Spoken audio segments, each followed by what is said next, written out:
ওটা আলোচনা হয়েছে। ওরা ওয়াকাবের যারা লোকজন এসেছিল কালকে, তারা ডাকবাংলার মাঠে, যেটা স্টেডিয়াম মাঠে, ওরা মিটিং করবে। আর ডাকবাংলার পাশের মাঠে ওরা বাস ফাস রাখবে।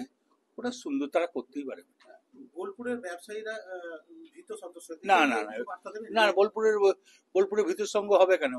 যারা মুসলিম ভাই তারা তো, আমি তো মিটিং এ থাকবো, ওই মিটিং এ আমি থাকবো, কেন ভীত হবে কেন?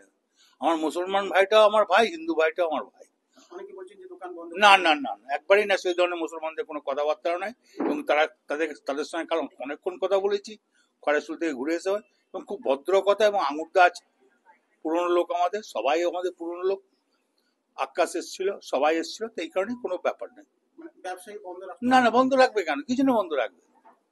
তুই তো মুসলমান, তোর সঙ্গে কারো ঝগড়া আছে নাকি? দেয় তাহলে